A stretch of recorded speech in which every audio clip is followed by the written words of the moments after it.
तो इधर हम लोग तो ये श्लोक में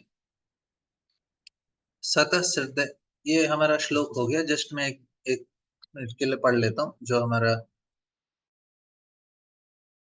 देवताओं का जो पूजा के अर्चना के बारे में जो भगवान ने बताया, इसको थोड़ा एक बार देख लेंगे फिर। तो इधर क्योंकि भगवान चाहते हैं कि हम लोग सही तरह से इसे समझे और उसको अपनाएं।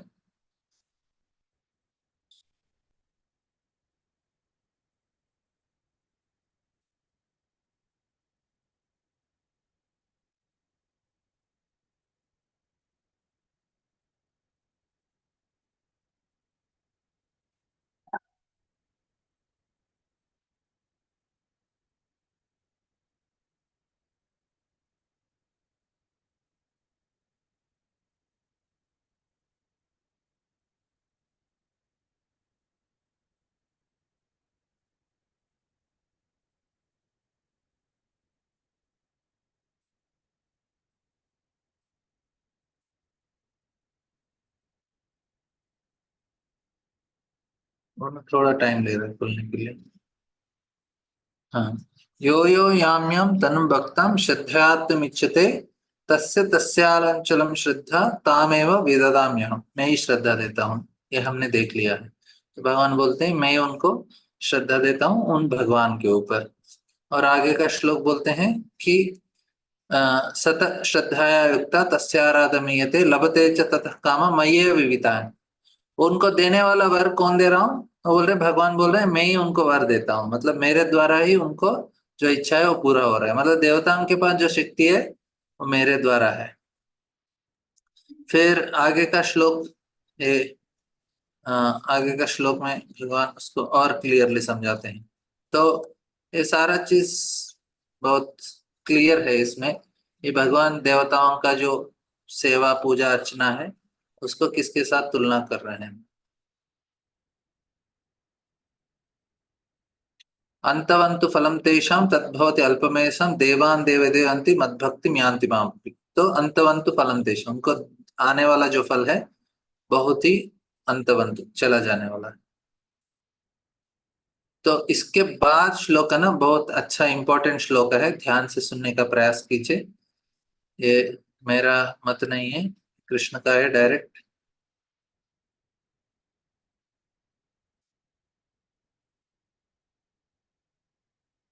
लैपटॉप देखिए ध्यान से सुनने क्या भगवान बता रहे हैं इस श्लोक में। अव्यक्तम व्यक्तिमापन्नम मन्यते माम बुद्धयः।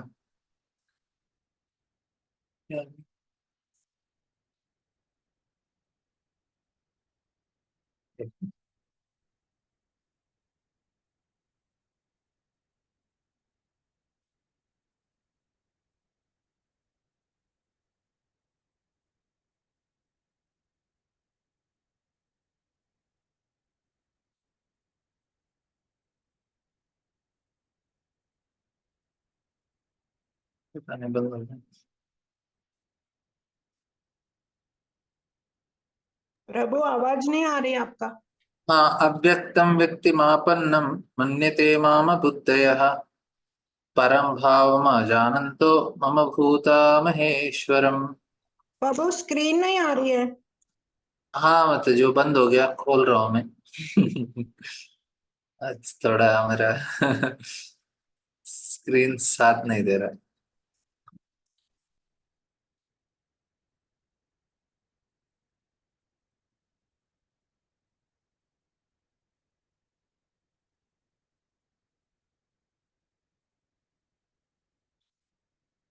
ये आपके पास श्लोका होगा तो आप 24th श्लोका है, इसको एक बार।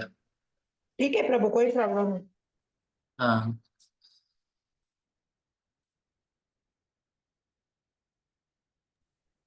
ऐसा जो जो आधुनिक उपकरण है कभी कभी साथ नहीं देते।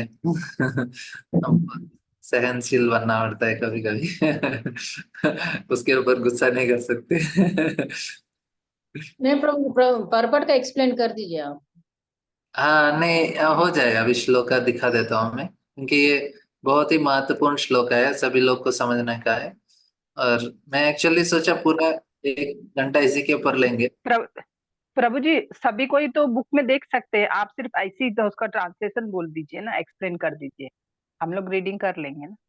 हाँ हाँ हाँ, मतलब चलिए। हाँ। तो ये जो श्लोक का है, ये 24, अभी तक भगवान ने क्या बोला? अल्प बुद्धयः बोला है। लेकिन ये श्लोका में मन्यतेमम अबुद्धयः बोलते हैं भगवान। अबुद्धय मतलब जिनका कोई बुद्धि है ही नहीं। तो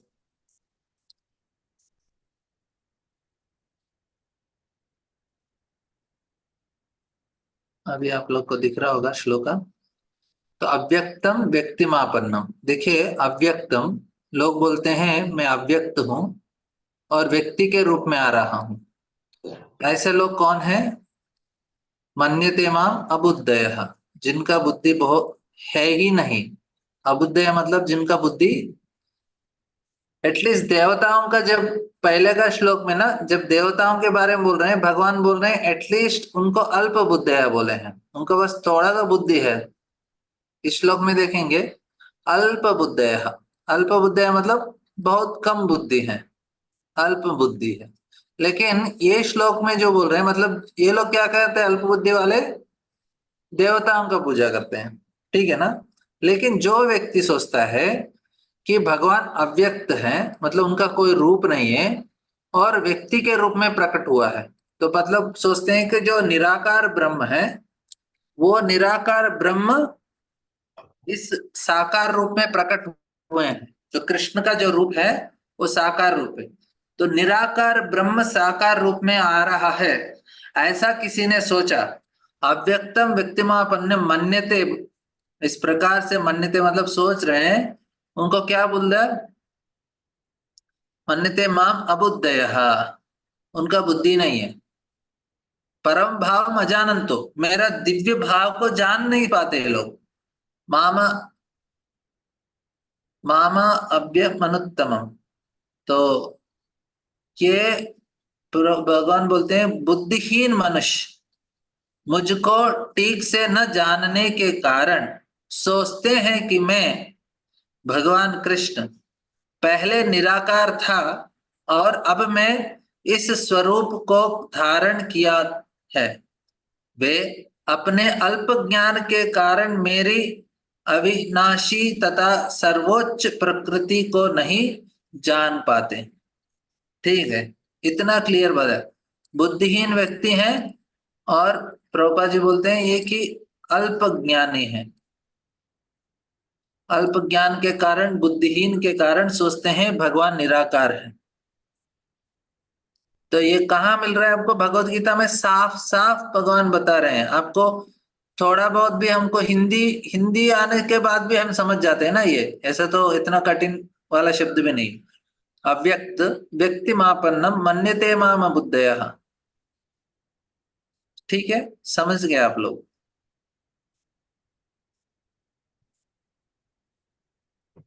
किसी को इस श्लोक के ऊपर प्रश्न है? यहाँ पे इम्पर्सनलिस्ट का मतलब क्या है प्रभु जी? was impersonal before and have assumed his personality. हाँ, मतलब लोग सोचते हैं कि निराकार, निराकार ब्रह्म होता है, वही ब्रह्म भगवान सत्वगुण का रूप धारण करके भगवान के अवतारों के रूप में प्रकट होते हैं। समझ रहे हैं आप? तो हाँ। ये लोग इस प्रकार से जो सोचते हैं, वो, उनको क्या बोला भगवान ने? अबुद्धयः बोला है। ऐसा नहीं है, भगवान का ऐसा रूप नहीं है और रूप के रूप धारण लिए हैं, नहीं। भगवान का रूप है और अपना लोक है और अपने भक्तों के साथ दूर रहते हैं, लेकिन वे समझ नहीं पाते इसको। वो बोलते हैं नहीं नहीं नहीं, कोई तो निराकार ब्रह्म है। आपने सुना होगा ना, सारे लोग बोलते हैं निराकार ब्रह्म। लेकिन निराकार ब्रह्म को ही परम सत्य मानने वालों को भगवान इधर क्या बोल रहे हैं? अबुद्धयः। हम थोड़ी बोल रहे हैं भगवान खुद बोल रहे हैं हमको। ठीक है, किसी को डाउट? हरे कृष्णा प्रभु जी। हाँ माता जी। प्रभु जी, जो कि निराकार वो हैं जो कि ब्रह्म ज्योति के जो पूजा करते, ध्यान हाँ लगाते हैं, हाँ वही निराकार इसमें। हाँ, ठीक, तो हरे कृष्ण। ब्रह्म ज्योति में तो इधर भगवान साफ साफ बताएं, तो देवताओं का पूजा बता दिया। तो देखिए पहले भगवान ने अपन जो ये अध्याय में मैंने क्या बताया कि भगवान कैसे कैसे लोग उनके साथ संबंध रखते हैं। तो 4 प्रकार के लोग तो भगवान के साथ संबंध रखते ही नहीं है, वो बोलते हैं भगवान है ही नहीं, वो दुष्कृतना है। 4 प्रकार के लोग डायरेक्ट भगवान के साथ संबंध रखते हैं। और फिर देवताओं को जो संबंध रखने वाले हैं उनको क्या बोला भगवान ने, वो इनडायरेक्टली भगवान के साथ संबंध है, डायरेक्ट नहीं है। और जो बुद्धिहीन व्यक्ति हैं वे भगवान को अव्यक्त मानते हैं, तो बोलते हैं है ही, उनका रूप नहीं है। तो इस प्रकार से सारा लिस्ट कंप्लीट कर दिया भगवान ने एक ही अध्याय में, 10 श्लोकों में, 14 से लेके 26 तक, 24 तक। तो इसमें भगवान बता रहे हैं देखो इस अनेक अनेक प्रकार से लोग मेरे साथ संबंध रखते हैं। तो ये अध्याय में 3 चीज, प्रकृति, पुरुष और जीव, इन तीनों के बीच में जो संबंध है भगवान ने साफ कर दिया कि देखो कुछ लोग ऐसा मानते हैं, कुछ लोग ऐसा मानते हैं, कुछ लोग निराकार मानते हैं, वो बुद्धिहीन व्यक्ति हैं। जो देवताओं को पूजा करने हैं वो कम बुद्धि वाले हैं। और जो दुष्कृतना है ये तो मुझे मानते ही नहीं है। और कुछ लोग हैं वो मुझे मानते हैं। अभी और कुछ कैटेगरी बच गया है, तो इन बीच में वो आपको आगे जाके 17वें अध्याय में भगवान और बताते हैं, और एक लिस्ट रहेगा उसमें। ठीक है, तो इधर तक तो आपको लिस्ट आपको समझ में आ गया कि कौन कौन है जो मानते हैं, कौन है नहीं मान रहे हैं। ठीक है, प्रभु जी, हाँ ये प्रभु। 24 वाला थोड़ा और एक बार समझाएंगे क्या? कौन सा प्रभु जी? 24 श्लोक जो अभी हमने पढ़ा। हाँ 20। हाँ, तो अव्यक्तम व्यक्तिमापन्नम, बुद्धिहीन मनुष्य मुझको ठीक से नहीं जानने के कारण सोचते हैं कि मैं कौन, जो भगवान कृष्ण है, पहले निराकार थे और अब मैं इस रूप को धारण किए हैं। तो वो सोचते हैं भगवान पहले निराकार हैं फिर इस रूप को धारण किए हैं। वो कौन सोचते हैं? वो बुद्धिहीन मनुष्य सोचते हैं। मतलब भगवान निराकार नहीं है, भगवान साकार हैं। भगवान को निराकार सोचने वाले को भगवान कृष्ण खुद बुद्धिहीन बोल रहे हैं। खुद भगवान बोल रहे हैं मुझे कोई सोचता है परम ब्रह्म निराकार है वो बुद्धिहीन है। ठीक है, वे अपने अल्प ज्ञान के कारण मेरी अविनाशी तथा सर्वोच्च प्रकृति को नहीं जान पाते। ठीक है, ठीक तो है इसका प्रभु। इसका मतलब क्या हुआ प्रभु जी? मतलब इसमें वो लोग पहले सोचते हैं कि पहले भगवान निराकार थे और अब मनुष्य रूप में आए हैं, ऐसा? या फिर वो इसलिए बुद्धिहीन है क्योंकि वो उनके मतलब एक्चुअल रूप को नहीं जान पाते हैं? इसका तात्पर्य क्या है? रोजी भगवान का एक्चुअल रूप अभी जो खड़े हैं भगवान वो एक्चुअल रूप है, लेकिन वो भगवान के इस रूप को समझ नहीं पाते। वो सोचते हैं नहीं नहीं ये सही रूप नहीं है, भगवान तो निराकार हैं और इस रूप में प्रकट हुए हैं। भगवान बोलते हैं ये बुद्धिहीन व्यक्तियों का काम है जो मुझे मेरे इस रूप को अविनाशी तथा सर्वोच्च जो रूप में उनके सामने खड़ा हूं कृष्ण के रूप में, इस रूप को जान नहीं पा रहे हैं। और वो सोचते हैं कोई तो निराकार है वो मेरे रूप में आया है। भगवान बोलते हैं ये बुद्धिहीन व्यक्तियों का काम है ऐसा सोचना। मेरा जो प्रभु रूप जी है, इसलिए कृष्ण बोल रहे हैं मत्ता परतरम नान्यत, मेरे सिवा और कुछ नहीं है, सारा चीज मेरे ऊपर आधारित है। किंचित अस्ति धनंजय मयि सर्वमिदं प्रोक्तम सूत्रे मणिगणः, मत्ता परतरम नान्यत, साफ साफ बोल रहे हैं ना कृष्ण, मेरे सिवा और कुछ है ही नहीं। तो निराकार से साकार क्यों आता है? भगवान बोल रहे मेरे से सब कुछ आ रहा है। जो लोग सोचते हैं निराकार साकार रूप में आया वो बुद्धिहीन व्यक्ति हैं बोल रहे हैं भगवान। समझ में आया? मतलब प्रभु जी बेसिकली प्रभु जी वो लोग विग्रह का पूजा नहीं करते, वो लोग प्रकाश को मानते। हम हाँ लोग विग्रह हाँ, पूजा वो लोग करते हैं लाइट ना, को वो मान। लोग विग्रह पूजा नहीं करते। तो भी नहीं मानते कि फिर प्रभु जी वो लोग। तो ये श्लोका भी वो लोगों को पढ़ना ना, अगर भगवत गीता अगर वो लोग पढ़े तो निराकारवादी जो लोग है ना, जो निराकार ब्रह्मा को जो फॉलो कर, नास्तिक नास्तिक प्रवृत्ति के हुए ना, भगवान तो नास्तिक नहीं है वो लोग, ये मायावादी लोग है ना सारे लोग जो पूजा पाठ करते हैं, बोलते हैं सारा निराकार ब्रह्म की जय बोलते हैं बस। कृष्णा प्रभु जी पूजा नास्तिक तो नहीं करते है, हैं। वो लोग विग्रह की पूजा नहीं करते। हरे कृष्णा प्रभु जी, पूजा वो करते हैं और वो अब किस निराकार को मान के करते हैं। मैं देखी हूँ, मैं एक पार्क में जाती थी वॉक करने, तो वहां बहुत सारे लोग इकट्ठे हो जाते थे और वहां वो आंख बंद करके पता नहीं किसका पूजा करते थे। वो कहते थे हम लोग निराकार का पूजा कर रहे हैं। हाँ ये सभी लोग का समस्या है, ये लोग समझ नहीं पाते। हाँ, माता जी वो लोग ओंकार के ऊपर ध्यान एक करते घंटा करते थे, फिर उसी में प्रसाद बांटते थे एक दूसरे को और चले जाते। 1 घंटा हर सुबह करते थे। हाँ ये तो कोई उनको कहता है कि वो शंकर जी को मानते हैं, कोई कहता है कि वो ब्रह्मा जी को मानते हैं। अब वो किसको मानते हैं तो वही जाने। हाँ लेकिन जो शास्त्र में है ना वो तो नहीं मान रहे, वो तो नहीं कर रहे हैं। जी जी। शास्त्र में तो उधर साफ साफ कृष्ण खुद बता हाँ, रहे हैं। यहाँ तो भगवान ने साफ कर दिया है। हाँ हरे कृष्ण प्रभु जी। हरे कृष्ण। ठीक से ना जानने के कारण सोचते हैं कि मैं पहले निराकार था।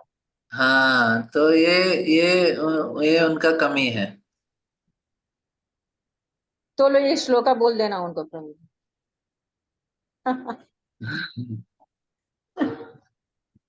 लेस इंटेलिजेंट पीपल, हाँ अनइंटेलिजेंट। तो हमारे आज क्लास में रुचि शर्मा माता जी, अनुकृति माता जी, ये लोग दोनों आए हैं। ये जो आदि भगवान प्रभु है मेरे मित्र हैं, पुणे के ब्रह्मचारी हैं, उनके बहन और माता हैं। उनका स्वागत करेंगे हमारे क्लास में, और ऐसे हम चाहते हैं कि वो रेगुलरली आए और क्लास अटेंड करें। तो हरे कृष्ण। तो जो हरे कृष्णा प्रभु जी। हरे कृष्ण माता जी। तो रेगुलरली आइए माता जी आप लोग, हमको अच्छा लगेगा, आपका संग मिलेगा हम। उनके लिए 3 बार हरि बोल बोलिए। हाँ हरि बोल। हरि बोल, हरि बोल, बोल हरि बोल हरि बोल। हरि हरि बोल। हरि बोल, हरि बोल, thank you Hari. Very much. तो हम लोग, तो ये नेक्स्ट श्लोक भी भगवान, देखिए बहुत अच्छा श्लोक है, इसको भी याद रखना चाहिए आप लोग। क्योंकि भगवान न जो प्रतिमा नहीं, साक्षात ब्रजेंद्र नंदन। तो जो भगवान बता रहे हैं कि मैं जो मंदिर में जाते हैं वो सिर्फ प्रतिमा नहीं है, साक्षात भगवान खड़े हैं, और वो निराकार नहीं है, साक्षात हैं और अपने धाम में रहते हैं। लेकिन लोग ये समझ नहीं पाते, वो अल्प बुद्धि के वाले हैं, जो बुद्धिहीन हैं, वो सोचते हैं नहीं नहीं ये निराकार ब्रह्म है। नहीं, भगवान का रूप है, भगवान का लोक है, भगवान आप, और जो खड़े हैं साक्षात कृष्ण उसी रूप में है, ऐसा हमें समझना चाहिए। भगवान बोल रहे हैं वैसा, और वो आदान प्रदान भी करेंगे। आप उनको कुछ देंगे, उनसे कुछ प्राप्त करने का प्रयास करेंगे, उनको मदद मांगेंगे, बहुत बहुत उत्साह से भगवान मदद करने के लिए तैयार हैं। हमें उनके साथ उस प्रकार से आदान प्रदान करना सीखना चाहिए। भगवान है और वो मदद लेना चाहते हैं, और मदद मतलब मदद देना चाहते हैं, हमको पूछना चाहिए, और भगवान हमसे प्रेम करना चाहते हैं। तो जब हम व्यक्ति के रूप में स्वीकार करेंगे ना, सारा चीज उनके साथ कर सकते हैं। ये दुनिया में हम किसी के साथ करते हैं धोखा हो जाता है, लेकिन कृष्ण के साथ होता नहीं है। और वो जो हमारे लिए बेस्ट है वही करते हैं, कुछ हमको उसके ऊपर चिंता करने का जरूरत नहीं है। भगवान है और विग्रह नहीं है, वो साक्षात भगवान है उधर। ऐसा हमें, ऐसा मतलब बोलते हैं लोग भावुक हैं, ऐसा कुछ इमेजिन कर रहे हैं। नहीं नहीं, हम लोग कुछ ऐसे भावुकता से उसको ऐसे सोच नहीं रहे हैं, सच में है, वो शास्त्र बता रहा है ना, तो भगवान खुद बता रहे हैं इधर, तो क्यों नहीं मानना चाहिए हमें। हालांकि हम उनके साथ इतना देर आदान प्रदान नहीं कर पाएंगे, लेकिन है उधर। और भगवान क्या बोलते हैं नेक्स्ट श्लोक है, नाहम प्रकाश सर्वस्य योगमाया समावृतः मूढ़ोऽयं नाभिजानाति लोको मामजमव्ययम्। नाहम प्रकाश सर्वस्य, देखिए मैं मूर्ख तथा अल्प ज्ञानियों के लिए कभी भी प्रकट नहीं होता। तो भगवान इधर वो भी स्पष्ट कर रहे हैं, भगवान समझ में नहीं आएंगे उनको। साक्षात अभी कृष्ण दुर्योधन को अपना विराट रूप दिखाते हैं। जब दुर्योधन कृष्ण को बांधने के लिए जाते हैं, कृष्ण जो शांति दूत बनकर कृष्ण जाते हैं कौरव और पांडव के बीच में समझौता कराने के लिए, तब तब क्या होता है कि दुर्योधन सोचते हैं कि मैं कृष्ण को बांध लेता हूं। तो कृष्ण उस समय उनको विराट रूप दिखाते हैं कि देखो मैं कितना बड़ा हूं, मैं तो पूरा सृष्टि का निर्माण करता हूं। सारा देखने के बाद दुर्योधन ने क्या सोचा, ऐसे ही जादू टोना कर रहा है, उसने माना ही नहीं। हम बोलेंगे अरे भगवान अपना विराट रूप दिखाएंगे तो सारे लोग डर जाएंगे, भक्त बन जाएंगे। कोई नहीं बनेगा ऐसा भक्त, कोई भक्त बनेगा नहीं भगवान का विराट रूप देखने के बाद भी। भगवान इतना बार पनिश करेंगे उनको, इतना शिक्षा देंगे, फिर भी वो भक्त नहीं बनते। क्यों? क्योंकि उनका उनको मूर्ख है और अल्पज्ञानी है। बस भक्त बनेंगे जब हम भक्तों के संग में रहेंगे, तभी हम भक्त बन सकते हैं। भक्तों के संग से ही हम भक्त बन सकते हैं, और भक्तों के प्रति अपराध करेंगे तो कभी नहीं बन सकते। हालांकि दुर्योधन पांडवों के साथ इतने महान भक्त थे, लेकिन उनके प्रति ईर्ष्या था उसका और अपराध कर रहा था, इसलिए वो समझ नहीं पाया। हालांकि कृष्ण उनको विराट रूप, हम भी बोलेंगे अरे भगवान हमारे सामने कर आ जाएंगे तो उनका भक्त बन जाऊंगा, नहीं बन सकते हम लोग ऐसा। हम भक्त बनेंगे जब हर रोज हम बैठ के कृष्ण के बारे में सुनते हैं भक्तों से और उनका संग लेंगे, तब हमारे हृदय के अंदर वो भी भाव आएगा, अरे इतना प्रेम से हमको भी सेवा करना चाहिए भगवान को, इतना उनका प्रेम है, मुझे भी उतना प्रेम होना चाहिए भगवान के प्रति। तब जाके हम भक्त बनते हैं। तो इसलिए नाहम प्रकाश सर्वस्व योग माया समावृता, योग माया के द्वारा भगवान ढके रहते हैं, कोई समझ नहीं पाएगा उनको। मूढ़ोयम ना भी जाना थी, उनके लिए तो मैं अपनी अंतरंगा शक्ति द्वारा आच्छादित रहता हूं, अतः वे यह नहीं जान पाते कि मैं अजन्मा तथा अविनाशी हूं। तो ये भगवान का जो उनका जो स्वरूप है इस प्रकार से है, अजन्मा है, तो भगवान का कोई जन्म नहीं होता है, और अविनाश भगवान कभी नाश नहीं होते, शाश्वत रूप में है। इस प्रकार से समझने का प्रयास कीजिए कि हमें भगवान को समझना है तो भक्तों के संग से ही समझ सकते हैं, डायरेक्टली समझ नहीं पाएंगे, क्योंकि योग माया समा होता है, योग माया उनको ढक देती है। पांडवों के समय में भगवान तो स्वयं थे ना, शिशुपाल दंतवक्त्र, वो तो इतने ईर्ष्यालु थे, और दुर्योधन कर्ण शकुनी ये लोग तो दुस्शासन, ये सारे लोग भगवान को देखे भी हैं और बने ही नहीं भक्त। तो इतना आसान नहीं है भगवान का भक्त बनना। हम प्रभुपाद जी का कृपा है इसलिए हमको थोड़ा बहुत कृष्ण के बारे में जान पा रहे हैं, उनका नाम ले रहे हैं। भगवान और भगवान के नाम के जो अंतर नहीं है, ये सारा चीज समझना भी इतना आसान चीज नहीं है। दूसरे संप्रदायों में ना ये लोगों को पता नहीं कि भगवान और भगवान के नाम में कुछ अंतर नहीं है। सिर्फ गौड़ीय वैष्णव चैतन्य महाप्रभु की कृपा द्वारा हमको समझ में आ रहा है, भगवान का नाम करने से उनका लीला, उनका रूप, उनका गुण, उनका सारा स्मरण सब कुछ हो जाता है। तो इस प्रकार से भगवान प्रकट हो रहे हैं हमारे लिए भक्तों को। तो ये चीज हमको समझ में आ रहा है ना, कैसे समझ में आ रहा है, ये भक्तों के संग से, प्रभुपाद जी का कृपा से। ठीक है, तो भगवान बोले नाहम प्रकाश सर्वस्या, मैं तो प्रकट नहीं होता, लेकिन नाम में भगवान प्रकट होते हैं, ये हमको पता चल गया। हमें क्या करना चाहिए, ध्यान से भगवान का नाम लेना चाहिए। हरे कृष्णा कृष्ण कृष्ण हरे हरे, हरे राम राम राम हरे हरे। इस प्रकार से ध्यान से भगवान का नाम लेना चाहिए, तो भगवान उसमें प्रकट होंगे हमारे लिए। नहीं तो भगवान योग माया से ढके हुए हैं। ध्यान से भगवान का नाम लेंगे, प्रेम से उनका स्मरण करेंगे, इस प्रकार से। ठीक है, तो मैं मूर्ख तथा अल्पज्ञों के लिए कभी भी प्रकट नहीं हूं। उनके लिए तो मैं अपनी अंतरंगा शक्ति द्वारा आच्छादित हूं और हूं, अतः वे यह नहीं जान पाते कि मैं अजन्मा तथा अविनाशी हूं। ठीक है, तो ये प्रकट कैसे होंगे हमारे लिए? जो नियमित रूप से जप कर रहे हैं, एटलीस्ट प्रभुपाद ने बताया 16 माला जप करना चाहिए, कम से कम, मतलब उससे ज्यादा ही करना चाहिए, मिनिमम 16 माला करना चाहिए। ठीक है ना? किसी को कुछ प्रश्न है इसके ऊपर? सारे लोग समझ गए? हरे कृष्णा प्रभु जी, हाँ, अंतरंगा शक्ति जिसे भगवान बोल रहे हैं कि अंतर, उनके लिए तो मैं अपनी अंतरंगा शक्ति द्वारा आच्छादित हूँ। हाँ, तो जो हम लोग हैं बहिरंगा शक्ति में, वो दुर्गा देवी हैं। अंतरंगा शक्ति का भगवान का जो योग माया है, हम लोग महामाया के प्रभाव में है। महामाया मतलब दुर्गा देवी है, हम सारे लोग दुर्गा देवी के प्रभाव में हैं।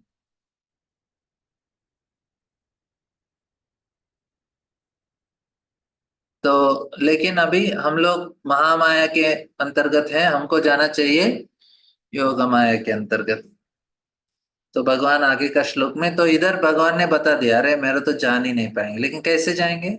वेदाहम समतीतानि वर्तमानानि च अर्जुन भविष्यामि च भूतानि माम तु वेद न कश्चन। बोलते हे अर्जुन, श्री भगवान होने के नाते मैं जो कुछ भूतकाल में घटित हो चुका है, जो वर्तमान में घटित हो रहा है और जो आगे होने वाला है, वह सब कुछ जानता हूं। मैं समस्त जीवों को भी जानता हूं, किंतु मुझे कोई नहीं जानता। तो ये भगवान अपने बारे में बता रहे हैं। तो मैंने बताया ना, ये अध्याय में हमको 3 चीज जानना बहुत जरूरी है: पुरुष, प्रकृति और जीव, इन तीनों के बीच संबंध। तो इस संबंध के विषय में भगवान बोल रहे हैं, मुझे कोई नहीं जानता। प्रकृति के बारे में भगवान ने क्या बोला? उसको नियंत्रित मैं ही करता हूं। हम जीवात्मा पूरी तरह से नियंत्रित कर नहीं पाते उसको, थोड़ा बहुत इधर उधर करते हैं लेकिन फंस जाते हैं। लेकिन उनके बारे में तो हम कभी पुरुष बन सकते हैं क्या? नहीं, पुरुष तो एक ही है, हम जीव हैं। हम जीव मतलब सेवा करने वाले, पुरुष मतलब भोगने वाले। तो इस दुनिया को एंजॉय करने वाले, जो उससे आनंद प्राप्त करने वाले एक ही है, कृष्ण। हम क्या करने हैं? उनके आनंद में सहाय करने वाले हैं, बस। तो उस प्रकार से हमको संबंध बनाना चाहिए, लेकिन संबंध तो हमारा अलग अलग तरीके से है इस दुनिया में। तो भगवान बोलते हैं, अरे मैं भूत जानता हूँ, भविष्य जानता हूँ, वर्तमान सब कुछ मैं जानता हूँ, लेकिन मुझे कोई नहीं जानता। तो साफ साफ भगवान इधर बता रहे हैं कि उनको जानना इतना आसान चीज नहीं है।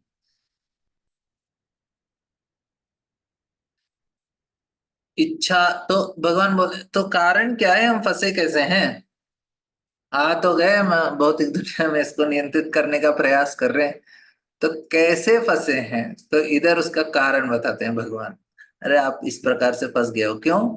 इच्छा द्वेष समुत्थेन द्वंद्व मोहेन भारत सर्वभूतानि सम्मोहं सर्गे यान्ति परम तपा।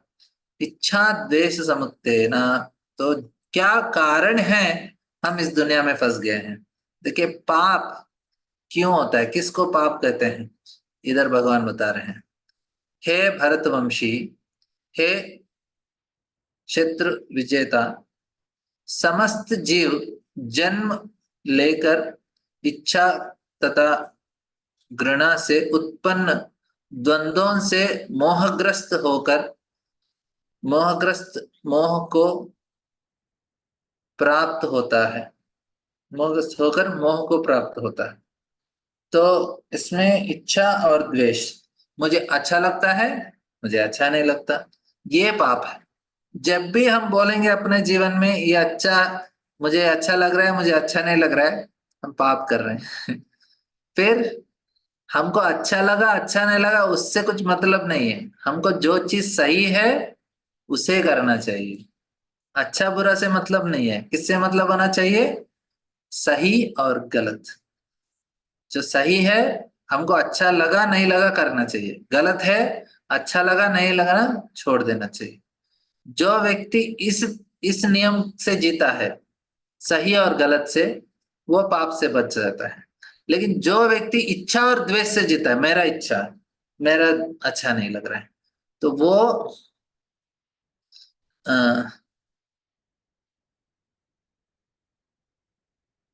तो इसलिए मोह में फंस जाता है, इसे पाप बोलते हैं। फंस गया, पाप कर रहा है नहीं कर रहा है, कैसे पता चलेगा हम पाप कर रहे हैं नहीं कर रहे हैं?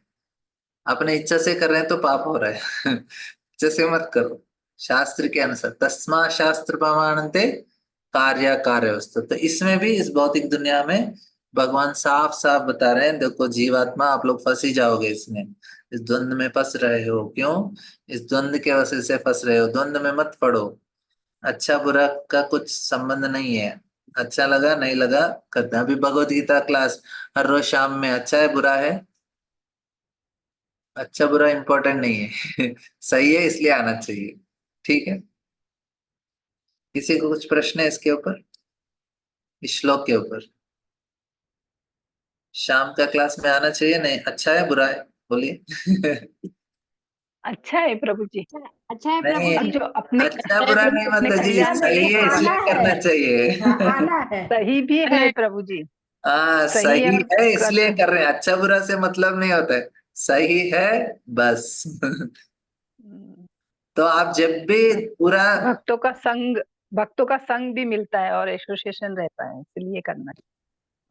हाँ क्योंकि सही है इसलिए करो बस, ठीक है। बहुत बहुत धन्यवाद आप लोगों का। हम लोग दंडवत प्रणाम। हरे कृष्ण, दंडवत हरे प्रणाम कृष्ण प्रभु जी। प्रभु जी। दंडवत दंडवत प्रणाम। प्रणाम। तो रीता माता जी के भाई के लिए प्रार्थना करेंगे। थोड़ा एक बार हरे कृष्ण महामंत्र बोलेंगे, सभी लोग अनम्यूट करके उनके लिए प्रार्थना कीजिए। हरे कृष्णा हरे कृष्णा कृष्णा हरे कृष्णा हरे हरे हरे राम हरे राम हरे राम राम राम हरे हरे हरे। कृष्ण हरे कृष्णा हरे कृष्णा कृष्ण हरे कृष्ण राम हरे हरे हरे। राम हरे राम राम राम हरे हरे हरे। राम राम राम हरे हरे हरे। हरे कृष्णा हरे कृष्ण कृष्ण कृष्ण हरे हरे हरे। राम हरे हरे राम। राम राम राम हरे हरे। बहुत बहुत धन्यवाद। हरे कृष्ण। हरे कृष्ण।